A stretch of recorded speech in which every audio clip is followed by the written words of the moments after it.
Folklore and Legends Scandinavian by Charles John Tibbitts. Holger Danske. The Danish peasantry of the present day relate many wonderful things of an ancient hero whom they name Holger Danske, id est Danish Holger, and to whom they ascribe wonderful strength and dimensions. Holger Danske came one time to a town named Bagsvoer, in the Isle of Zealand, where, being in want of a new suit of clothes, he sent for 12 tailors to make them. He was so tall that they were obliged to set ladders on his back and shoulders to take his measure.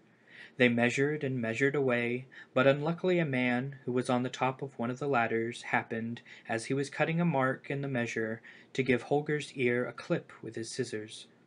Holger, forgetting what was going on, thinking that he was being bitten by a flea, put up his hand and crushed the unlucky tailor to death between his fingers. It is also said that a witch one time gave him a pair of spectacles which would enable him to see through the ground. He lay down at a place not far from Copenhagen to make a trial of their powers, and as he put his face close to the ground, he left in it the mark of his spectacles, which mark is to be seen at this very day, and the size of it proves what a goodly pair they must have been.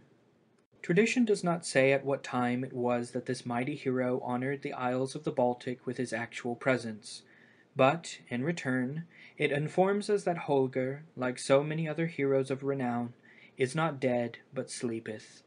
The clang of arms, we are told, was frequently heard under the castle of Kronborg, but in all Denmark no one could be found hardy enough to penetrate the subterranean recesses and ascertain the cause.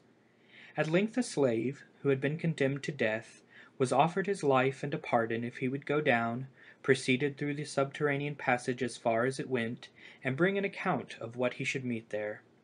He accordingly descended, and went along until he came to a great iron door, which opened of itself the instant he knocked at it, and he beheld before him a deep vault.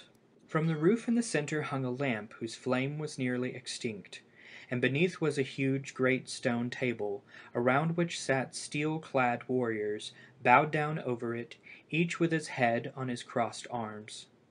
He who was seated at the head of the board then raised himself up. This was Holger Danske. When he had lifted his head up from off his arms, the stone table split throughout, for his beard was grown into it. "Give me thy hand," said he to the intruder. The slave feared to trust his hand in the grasp of the ancient warrior, and he reached him the end of an iron bar which he had brought with him. Holger squeezed it so hard that the mark of his hand remained in it. He let it go at last, saying, "Well, I'm glad to find there are still men in Denmark."